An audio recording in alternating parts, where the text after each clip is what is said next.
Picture this. It is 1884. A woman stands alone in the center of a parlor in New Haven, Connecticut. She is small, tiny actually, barely 4 feet 10 inches tall, a diminutive figure draped in the heavy, suffocating black crepe of Victorian mourning. Outside, the world is moving toward the turn of the century, toward industry, toward light. But inside, Sarah Winchester is drowning in darkness. And she is drowning in money. $20 million. Let that number roll around in your mind for a moment. $20 million in 1884. To put that in perspective, the average American worker in 1884 was lucky to make $300 a year. A skilled carpenter might pull in $500. Sarah Winchester had just inherited $20 million. But that was just the principal. That was just the bank account. The real kicker, the number that defies comprehension, was her income. She was receiving an allowance, a dividend of $1,000 a day. Every single day, roughly $30,000 in today's currency, dropped into her lap every morning when she woke up. By the time she finished breakfast, she was richer than most men would be in a lifetime. By the time she went to sleep, another 30 grand was waiting in the queue. It was an inexhaustible, relentless river of cash, a fortune that grew like a fungus, faster than she could possibly spend it. But Sarah isn't celebrating. She isn't planning a grand tour of Europe. She isn't buying jewels to drape around her neck. She's terrified, because she knows where the money comes from. It feels heavy in her hands. It feels hot. It feels like blood. This fortune wasn't built on railroads. It wasn't built on shipping or oil or coal. It was built on something much more visceral. It was built on the Winchester repeating rifle, the model 1873, the gun that won the West. We have to understand the machinery to understand the madness. Before the Winchester, if you wanted to shoot something, you fired, you reloaded, you primed, you fired again. It was a slow, deliberate dance. The Winchester changed the rhythm of death. It introduced the lever action. A simple motion of the hand, a flick of the wrist, and a new cartridge was chambered. Bam, click-clack, bam, click-clack, bam. It turned a soldier into a squad. It turned a settler into an army. It mechanized the act of killing, made it efficient, made it rapid, made it industrial, and the result? Bodies. Thousands of them. Tens of thousands. The Winchester rifle didn't just win the West, it bathed it in blood. Indigenous tribes defending their ancestral lands, soldiers in the Civil War, brothers fighting brothers in the mud of Virginia and the heat of Georgia, outlaws in dusty saloons, sheriffs in border towns. The Winchester didn't discriminate, it just worked. It worked beautifully. And every time the lever clicked, every time a casing hit the dirt, the Winchester bank account grew. Now look at Sarah. She is the recipient of every cent of profit derived from every bullet fired, and she is completely alone. The tragedy of Sarah Winchester is not just fear, it is profound, crushing loss. She had a husband, William Wirt Winchester, the heir to the empire. He's dead. Tuberculosis took him, a slow, wasting death that no amount of money could prevent. She had a daughter, Annie Pardee Winchester, a beautiful infant, dead. Marasmus, they called it then. A failure to thrive. The child simply faded away, barely a month old. So here is Sarah, 1884. No husband, no child, sitting on a throne of gold built on a foundation of corpses. She's a woman of her time, deeply spiritual, deeply superstitious. She looks at her life, at the empty nursery, at the cold side of the bed, and she doesn't see bad luck. She sees a pattern. She sees a punishment. She needs answers. And in the late 19th century, when you needed answers from the other side, you didn't go to a priest. You went to a medium. Sarah travels to Boston. She seeks out a man named Adam Coons, a spiritualist, a psychic. Picture the room. Heavy velvet curtains blocking out the daylight. The smell of beeswax candles and the stale incense. The dust motes dancing in a single shaft of light. Sarah sits across from him, her hands trembling in her lap. She asks him why. Why did William die? Why did Annie die? Why am I alone with this mountain of money? The medium goes into a trance. He speaks, but the voice isn't his.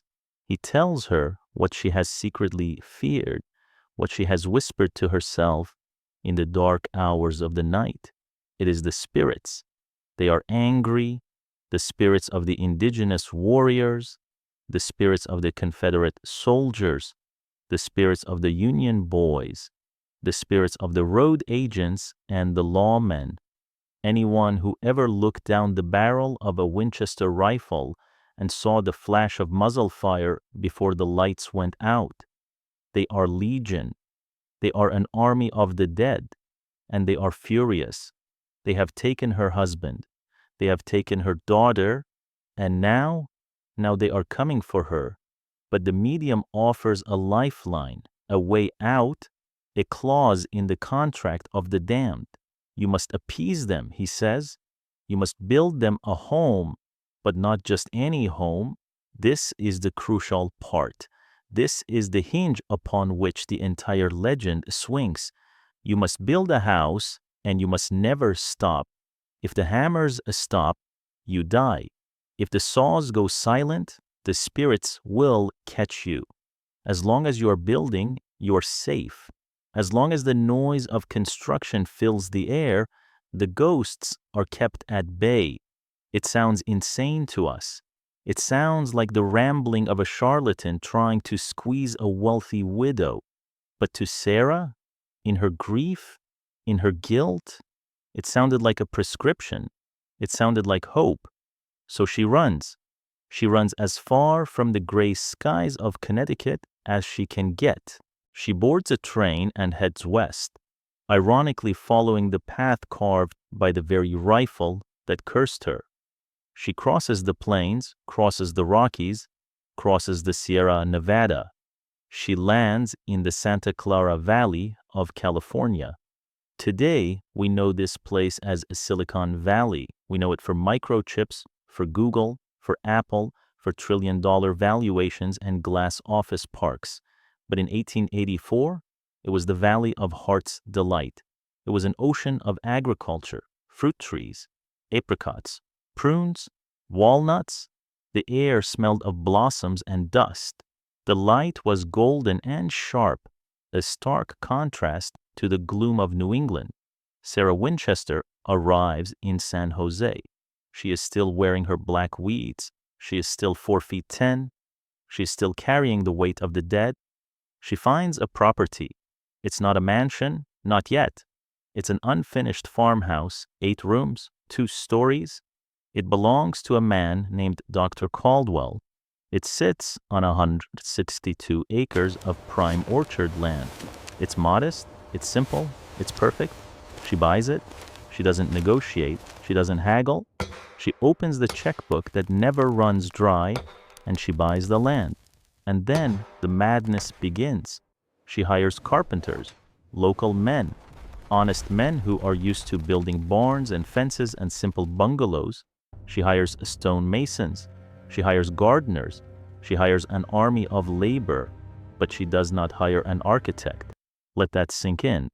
No architect, no blueprints, no master plan, no frantic sketching on drafting paper, no calculations of load-bearing walls or drainage or aesthetics. Just a woman, a fortune, and a compulsion. She gathers the foreman. She tells him, "Start building."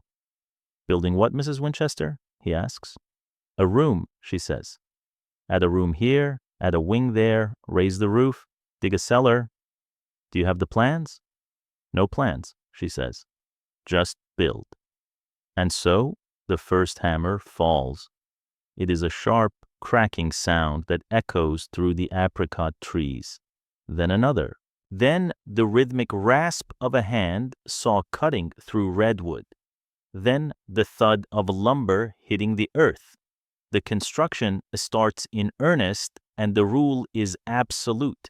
24 hours a day, 7 days a week, 365 days a year, no holidays, no Christmas, no Sundays off for church.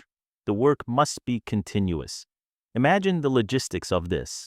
In 1884, there are no electric floodlights to turn night into day. There are no power tools. Everything is manual.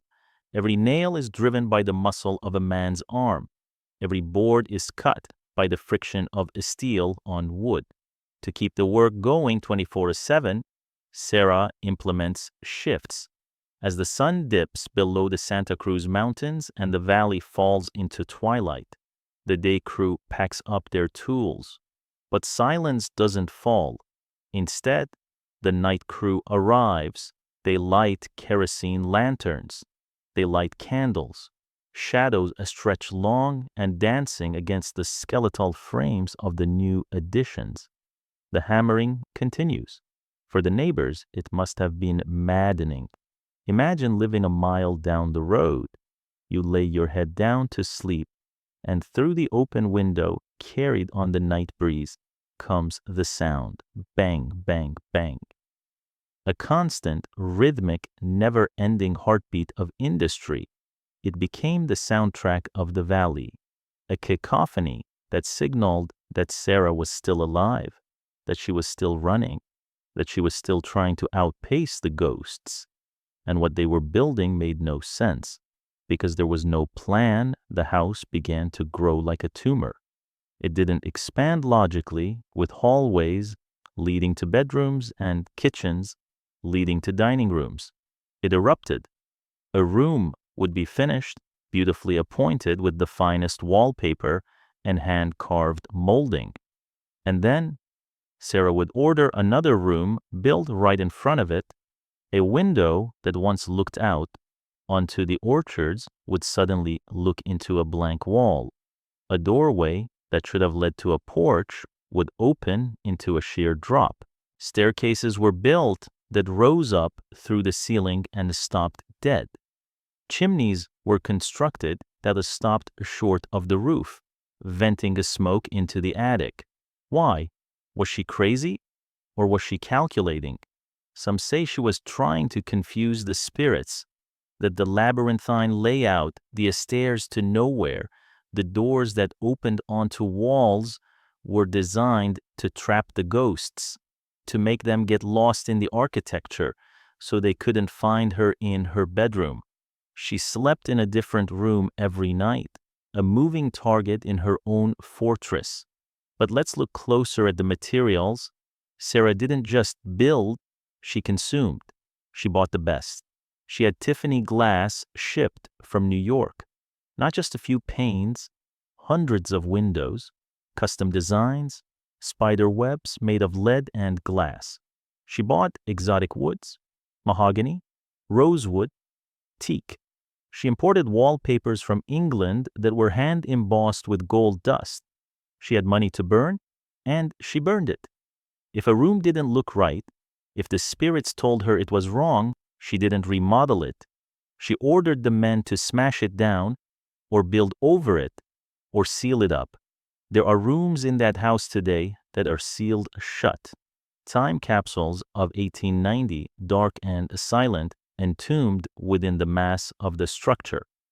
The house began to rise. It went from 2 stories to 3, then 4, then 7. It became a towering, shambling monstrosity of Victorian peaks and turrets. It looked less like a home and more like a Gothic castle that had melted and reformed. It had no symmetry. It had no logic. It was pure, unadulterated chaos manifesting in wood and stone. And the noise. We have to go back to the noise. For 38 years. Think about that duration, 38 years. Most construction projects take a year. maybe 2 if there are delays. The pyramids took decades, but they had a finish line. The Great Wall took centuries, but it had a purpose. This had no end. It was an infinite loop of creation and destruction. The carpenters grew rich. Entire families in San Jose were fed and clothed by the Winchester fortune. Fathers taught their sons the trade on the scaffolding of the Mystery House. Just do what she says, they'd tell the apprentices. If she wants the stairs to go into the ceiling, you build the stairs into the ceiling. It's her money. Sarah was the conductor of this symphony of hammers. She was a recluse, yes. She wore a veil. She was rarely seen by anyone but her servants and her foreman. But she was involved. She was obsessed. She sketched on napkins. She drew on the back of envelopes. She would wake up in the middle of the night, driven by a seance or a nightmare, and summon the foreman. Change this, she'd say. Move this wall, block this door. And the house obeyed. It swallowed the land. It swallowed the apricot orchard. It swallowed the light. The sheer scale of the materials required is staggering. Train cars of lumber arrived constantly, barrels of nails. It's estimated that over the course of the construction, more than 20,000 gallons of paint were used. And that's just paint. Imagine the glass, the hinges, the doorknobs. But here is where the story gets darker. It wasn't just a construction site. It was a ritual. Every nail driven was a prayer. Every board laid was a shield. Sarah believed with every fiber of her being that the moment the silence fell, the spirits would strike. She was a prisoner of her own creation, a woman trapped in a cage of her own making, a cage that she had to keep expanding bar by bar, room by room, forever. Society in San Jose whispered. They called her the Witch of the Mystery House. They spun tales of wild seances, of ghostly lights seen in the towers, of strange music drifting from the windows, but they didn't know the truth. They didn't know the terror. They saw a crazy rich woman wasting a fortune. They didn't see a grieving mother trying to outrun a curse that had been forged in steel and gunpowder. She was trying to buy time, literally. She was trading dollars for minutes, and the house grew. It became a living thing, a parasitic organism made of redwood and shingles. It had its own anatomy. It had ribs of timber and a skin of paint.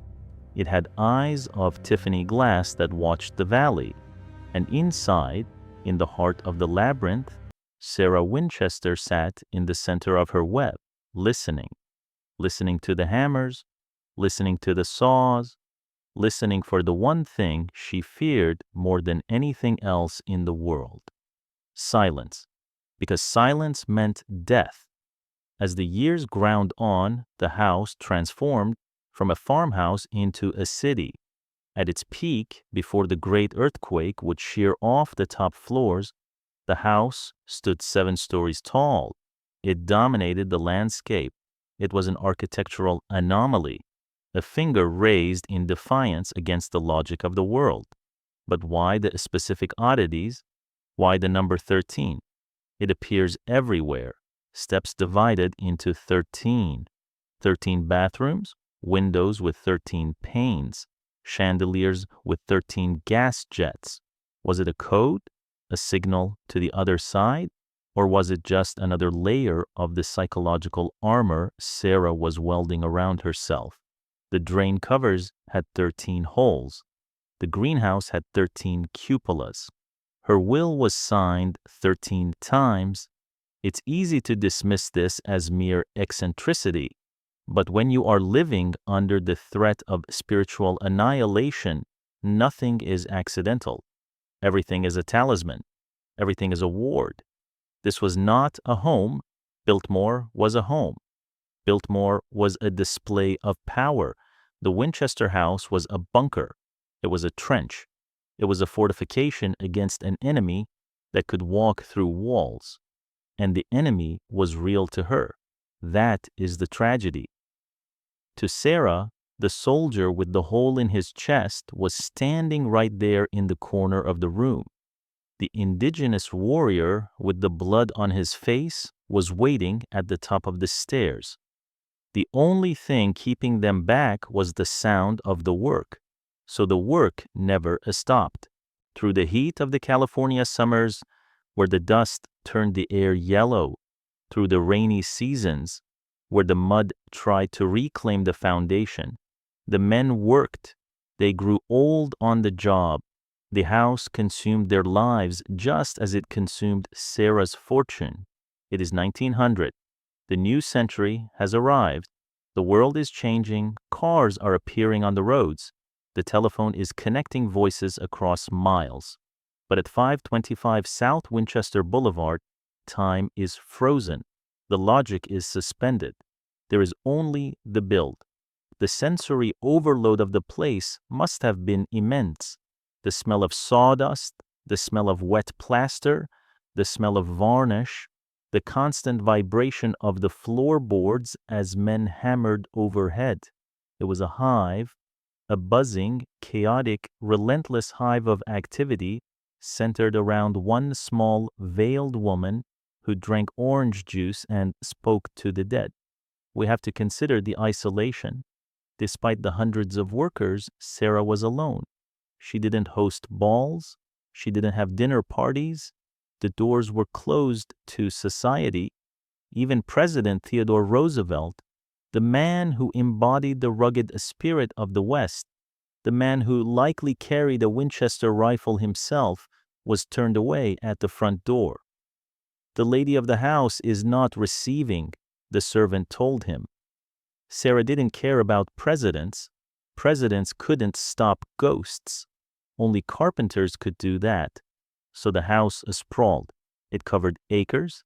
It contained 160 rooms, 40 bedrooms, 2 ballrooms, 47 fireplaces, 17 chimneys, 10,000 panes of glass, and miles of hallways that turned and twisted and doubled back on themselves. This was the state of affairs as the earth itself began to grow restless. Sarah had built a monument to fear, but she had built it on shifting ground. The spirits were one thing, geology was another, but we are getting ahead of ourselves.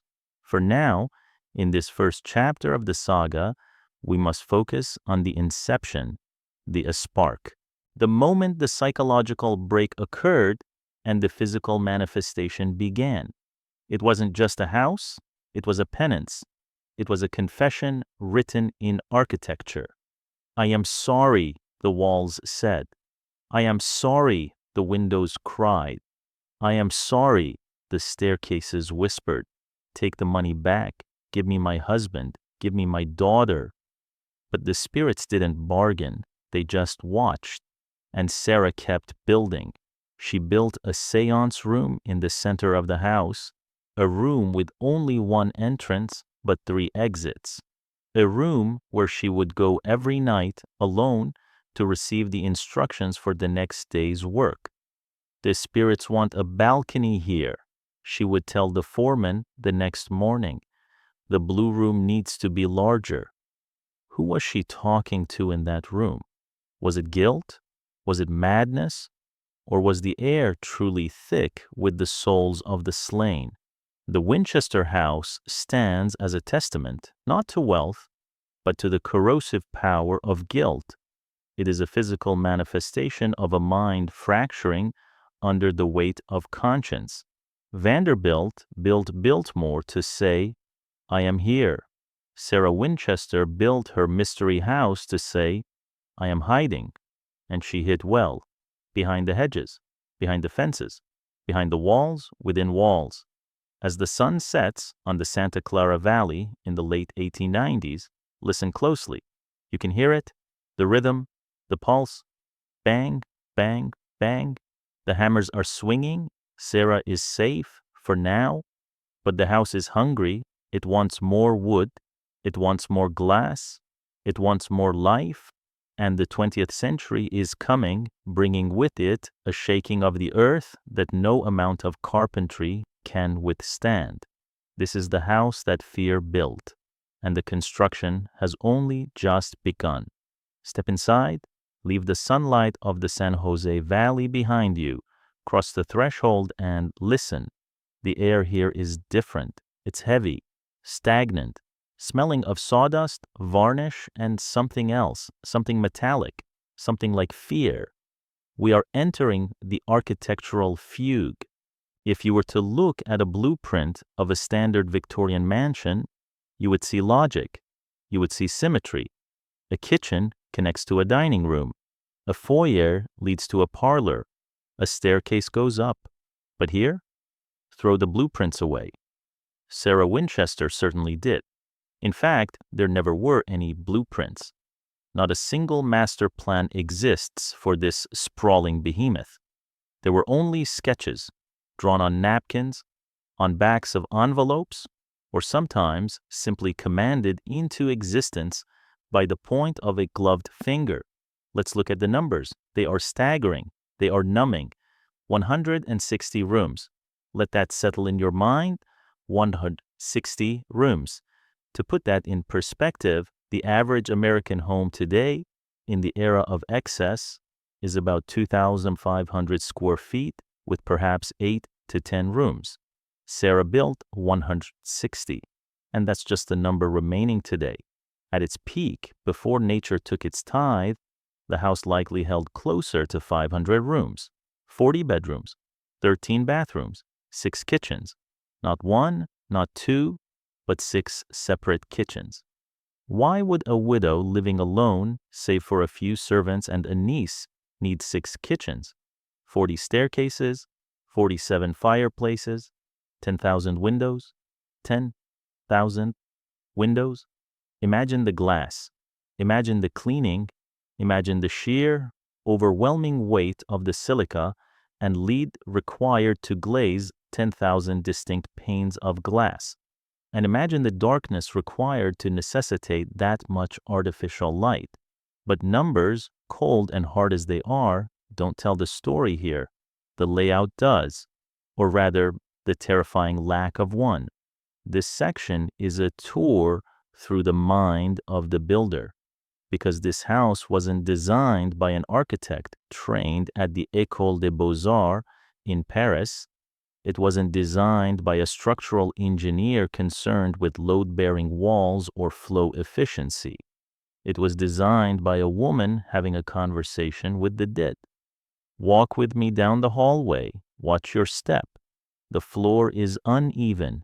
The dizzying patterns of the parquet floor, mahogany, teak, maple, rosewood, seem to swirl beneath your feet. You come to a staircase. It looks grand. The banister is polished walnut, hand-carved, smooth as silk. You place your hand on it. You begin to climb, 1 step, 2 steps. You turn a corner, expecting a landing, expecting a hallway on the 2nd floor, but you don't find a hallway. You find a ceiling. The staircase simply ends. It runs smack into the plaster of the ceiling above. No trapdoor, no secret latch, just solid, unyielding lath and plaster. Why? Was it a mistake? A carpenter's error? In a house built over 38 years, mistakes happen. But this is finished work. It is painted. It is polished. It was intended. Theories abound. Some say it was to confuse the spirits, that a ghost chasing Sarah up the stairs would hit the ceiling and become disoriented, trapped in the physical absurdity of the dead end, buying Sarah precious seconds to escape into the next room. Others say it represents a life cut short, a symbolic architectural gesture mourning her daughter or her husband, a path that should have gone on, but is stopped abruptly. Keep walking. You see a door, a beautiful door with a brass handle, heavy and substantial. You turn the knob, it clicks, the hinges groan. You pull it open, expecting a linen closet, perhaps a pantry, but there is nothing, not empty as space. Solid wall. The door frame is built directly against a sheet of drywall. It is a door that can never be entered, a threshold that can never be crossed. In another part of the house, a cupboard door opens, but if you aren't careful, you'll lose your balance because it opens into the back of another room's wall, creating a shortcut that is less of a passage and more of a hole. But these are just the playful anomalies. There are others that are far more sinister. Go to the second floor. Find the door in the north wing. It looks like any other exterior door. It has a pane of glass. It has a lock. If you were a guest waking up in the middle of the night, disoriented, looking for fresh air, you might unlock it. You might step out, and you would fall 8 feet straight down into the garden below, the door to nowhere. It opens into the void. Beneath it, there is no porch, there's no staircase, just gravity, just a drop that would easily break a leg or a neck. Was this madness? Was this a trap? Or was it, as the spiritualists claim, an exit for entities that are bound by the laws of physics? Spirits can float. Sarah could not. Perhaps she wanted to ensure that whatever left that room didn't walk out, but flew out. The house is a physical manifestation of anxiety. It is a labyrinth designed to entrap. And yet, we must contrast this chaos, this structural insanity, with a shocking, almost jarring level of luxury. This is where the story of the Winchester house diverges from the story of a mad woman's shack. This wasn't a crumbling ruin. This was, in many ways, one of the most technologically advanced homes in the entire United States. Just like George Vanderbilt's Biltmore, this house was on the bleeding edge of the 20th century. Sarah Winchester was not a Luddite. She was a woman of immense wealth and immense curiosity. While most of the Santa Clara Valley was lighting kerosene lamps and shivering through the damp winters, Sarah was pushing buttons. She installed a push-button gas lighting system. With a single click, a spark would ignite the gas jets. No matches, no risk. She installed forced air heating, a marvel of the time, channeling hot air from the basement furnaces through ducts to warm the sprawling rooms. She had wool insulation packed into the walls, thousands of pounds of it, to keep the heat in and the sound out. She had 3 elevators, 3. One was a standard electric model, but the others? One was a hydraulic piston elevator powered by water pressure. Another was a manual lift. Otis Elevator Company components were shipped in, the finest money could buy. She had an internal communication system, an annunciator panel that allowed her to summon servants from any corner of the labyrinth. And the water. Oh, the water. Sarah loved her gardens. She loved the Victorian idea of taming nature. So she installed an elaborate irrigation system fueled by windmills and cisterns that kept her exotic plants lush and green even when the California sun baked the clay soil dry. She even had the drainage system inside the house designed with a specific slope, 1/16 of an inch per foot, so that when the servants washed the floors, the water would run off into built-in catchments. This was not the mind of a chaotic lunatic. This was the mind of an engineer, a perfectionist. And then there is the beauty, the staggering, suffocating beauty of the materials. She imported Lincrusta wallpaper from England, a thick, embossed material that feels like leather to the touch. She utilized rare woods, teak, ash, rosewood, mahogany. In the grand ballroom, the floor is a parquet mosaic of 6 different hardwoods, laid in a pattern so complex it took 2 men a year to complete. And the glass. We must talk about the Tiffany glass. Sarah didn't just buy windows, she commissioned them. She had Louis Comfort Tiffany himself design pieces specifically for her. The most famous is the Grand Prism, a massive window filled with rainbow crystals, designed to catch the sunlight and scatter it into 1,000 glittering diamonds across the floor. It cost $1,500 in 1890. That is roughly the price of an entire house back then. But here is the Winchester twist. Here is the detail that makes the hair on your arms stand up. Where did she install this masterpiece? Where did she put this window designed to catch the light? She built it into a north-facing wall, and then she built another room directly behind it. She sealed the window inside the house. No ray of direct sunlight has ever hit those crystals.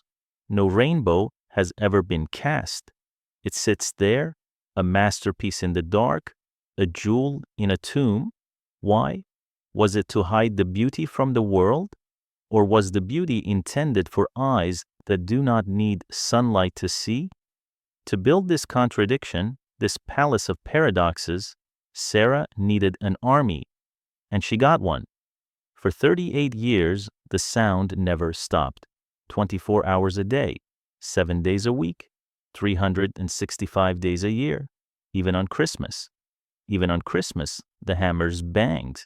She employed a rotating crew of carpenters, tiled layers, painters, and gardeners. At any given time, there were nearly 20 men working on the house, and these weren't just day laborers picked up at the rail yard. These were artisans.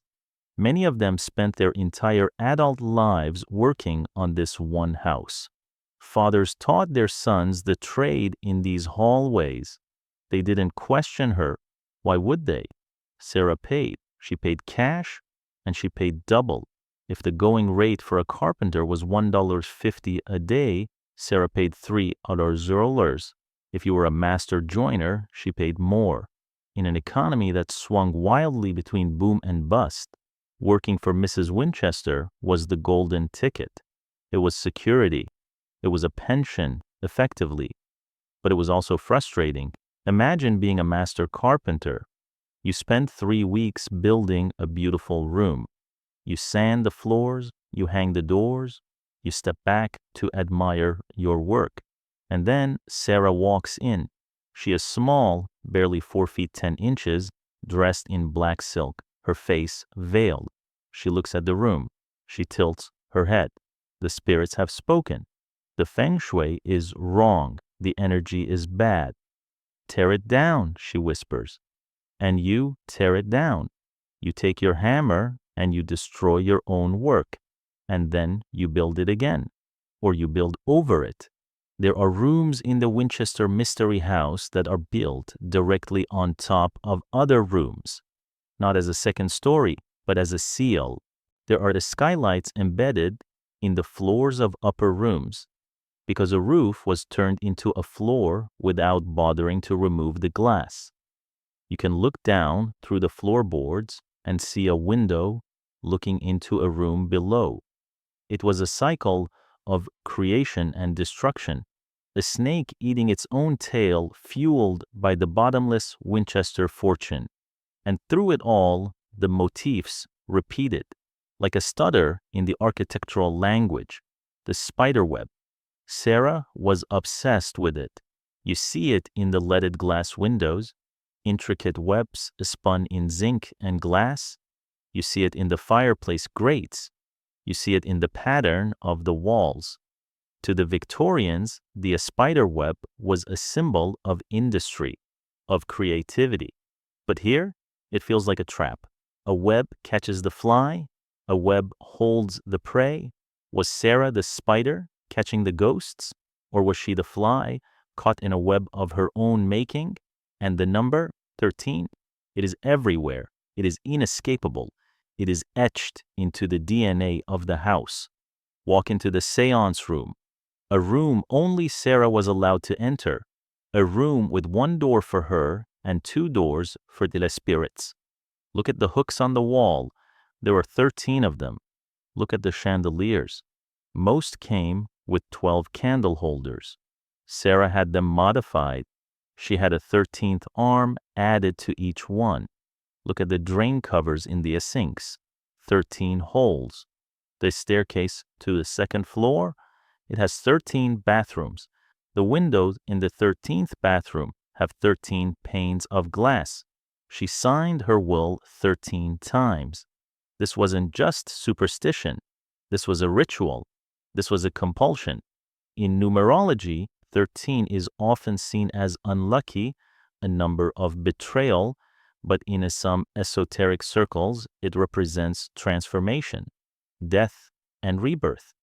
Sarah surrounded herself with the number, perhaps attempting to rewrite its power, to use it as a shield against the entities she believed were hunting her.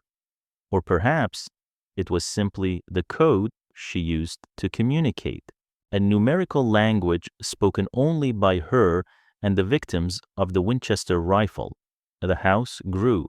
It spread outward like an ink stain on a tablecloth. It consumed the barn. It consumed the water tower.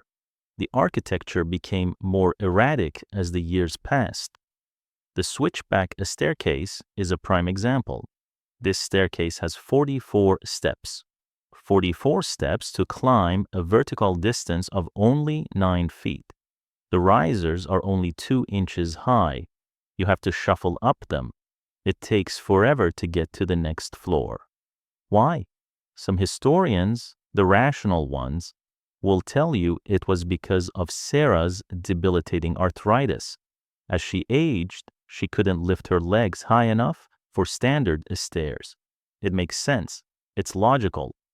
But stand on those stairs in the dim light. Look at the way they twist and turn, doubling back on themselves 7 times. It feels like you are walking in circles. It creates a sense of vertigo. If you were a spirit moving in a straight line, this staircase would be a nightmare. It confuses the spatial sense. It disorients the traveler, arthritis, or defense mechanism. In this house, the answer is usually both. By 1900, the house was a towering spectacle. It had turrets, it had cupolas, it had balconies that looked out over the orchards of San Jose. It was 7 stories tall. Yes, 7. Today, the house stands at 4 stories.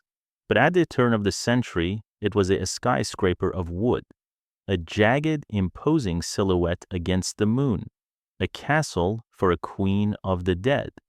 But the earth beneath California is not stable. The plates grind, the tension builds. Just like the tension in Sarah's mind, the tension in the San Andreas Fault was reaching a breaking point. Sarah felt safe here. She had built her fortress. She had confused the spirits.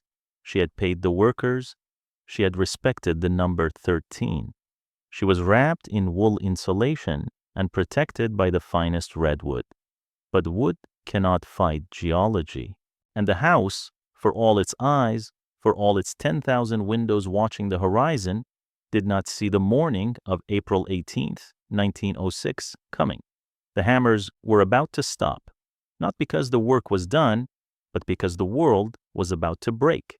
Picture this: April 18th, 1906, San Francisco, the Bay Area.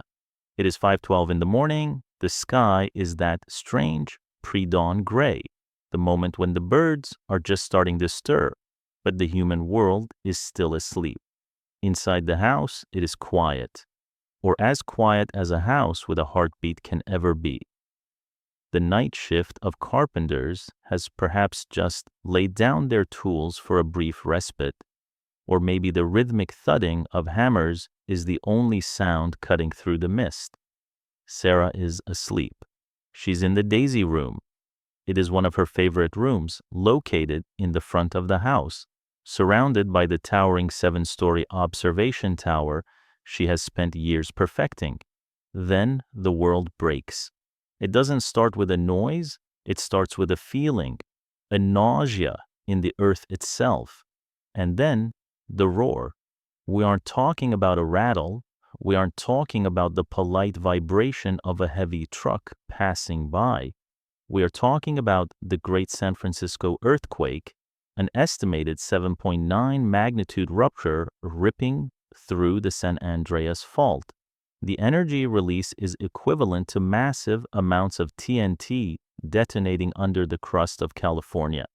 The shockwave moves at thousands of miles per hour, tearing up the coastline, shattering San Francisco into kindling, and slamming into the Santa Clara Valley with the force of a divine hammer. For the Winchester house, this is the ultimate test. Sarah believed she was building a fortress against spirits, but she had forgotten about the tectonic plates. She had forgotten that the ground itself is not a guarantee. The house screams. Wood creates a sound when it is stressed beyond its limit, a high-pitched shriek of fibers snapping. Imagine that sound multiplied by millions of board feet. The 7-story tower, the crown jewel of the estate, the thing that reached up to scrape the belly of the clouds, whips back and forth like a reed in a gale. It wasn't built with a steel reinforcement. It wasn't built with engineering oversight.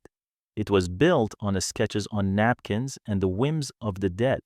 And gravity, unlike the spirits, is not negotiable. The tower snaps.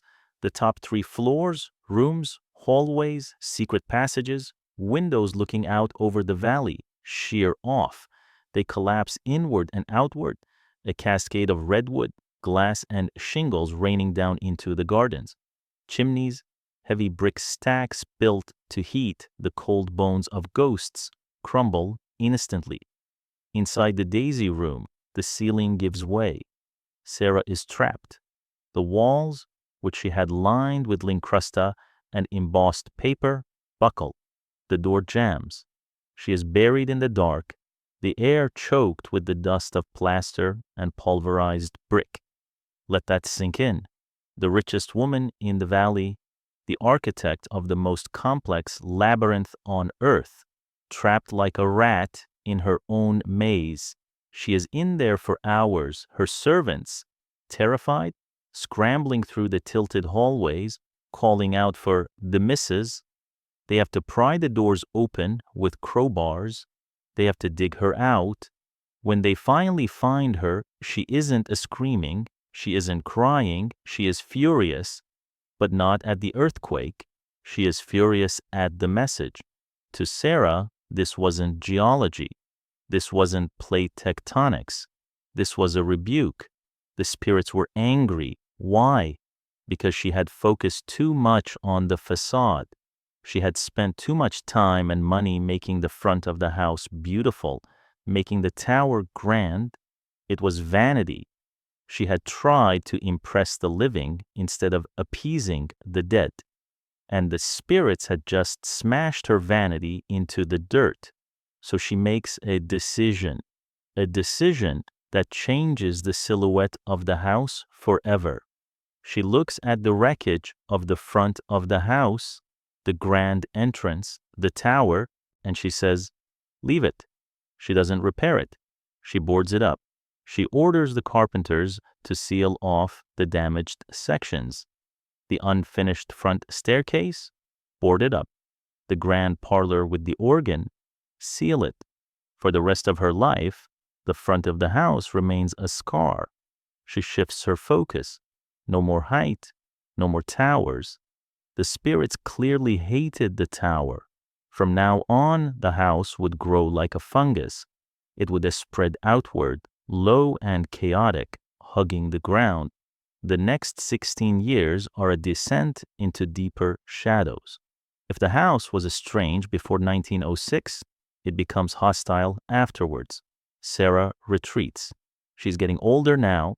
Her hands, once capable of playing the piano and sketching blueprints, are gnarls of arthritis. The pain is constant. She is a tiny figure, barely 4 feet, 10 inches tall, draped in heavy black mourning silk, a dark veil covering her face. She moves through the corridors like a shadow. often needing a map to navigate her own creation. Think about the atmosphere in these later years. The house is a living organism that has been wounded. The windows are boarded up in the front, so the light is dim, filtered through a stained glass and a spider webs.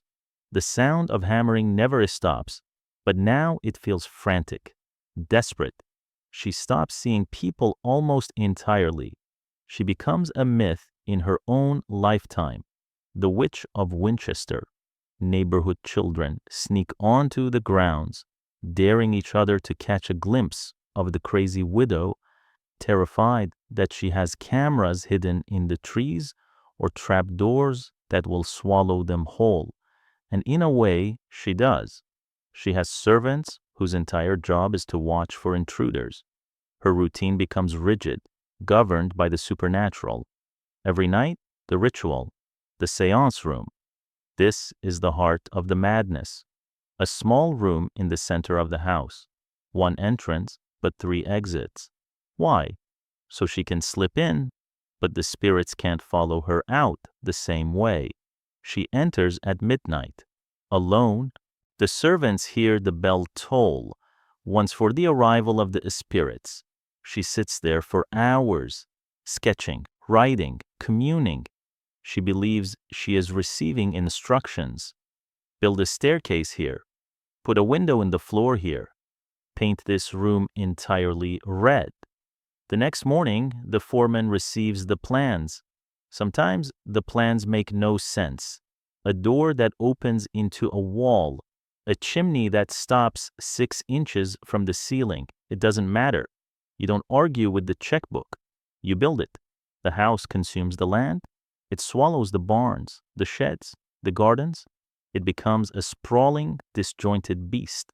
160 rooms, 10,000 windows, 2,000 doors, 47 stairways, 13 bathrooms, and only 1 shower, because Sarah didn't like showers. She preferred the sponge bath the old way. It is a monument to paranoia. She sleeps in a different room every night. She has to. If the spirits come for her, they won't know where to find her. Imagine living like that. Imagine being 75 years old, owning a fortune that could buy entire countries, and yet you're homeless in your own home, drifting from bedroom to bedroom, sleeping with one eye open, terrified of the invisible, and then it ends not with a bang, not with another earthquake, but with a breath. September 5th, 1922, Sarah Winchester dies in her sleep. She is 82 years old, heart failure. It is a quiet, mundane exit for a life defined by chaos. But here is the moment I want you to visualize. The moment the news travels. Word spreads from the bedroom, down the twisting hallways, through the servants' quarters, out into the yard. It reaches the foreman. It reaches the carpenters. It reaches the gardeners. She's gone, and instantly the hammers stop. Let that silence hit you. For 38 years, this property had never known silence. 24 hours a day, 7 days a week, 365 days a year. The sound of saws cutting redwood. The sound of nails being driven into oak. The sound of carts rolling, of men shouting orders. It was the industrial heartbeat of San Jose. It was the rhythm of the valley. And in 1 second, it cuts out. Legend says that when the news hit, carpenters were in the middle of driving nails, and they didn't finish. They didn't tap the nail head flush with the wood. They dropped their hammers right there on the floor and walked away. Why? Because they knew the checks stopped the moment her heart did. There was no severance package. There was no loyalty to the project. It was just a job, a bizarre, endless job. Half-driven nails are still there today. You can see them. Tiny iron monuments to the exact second the money ran out. The silence must have been deafening. The birds singing in the garden must have sounded like sirens in the sudden vacuum of noise. The house which had been growing and shifting and groaning for nearly 4 decades, suddenly solidified. It froze in time, unfinished rooms, open walls, windows waiting for glass that would never arrive. Then came the dismantling. Sarah left her fortune to the Winchester Clinic in New Haven. But the house she left to her niece, Marian, and Marian did exactly what any sane person would do when handed a labyrinth of trauma. She sold it. But first, the auction. You have to understand the sheer volume of the stuff inside. It took movers 6 weeks. 6 weeks. Working 8 hours a day just to empty the furniture. They weren't moving IKEA flat packs.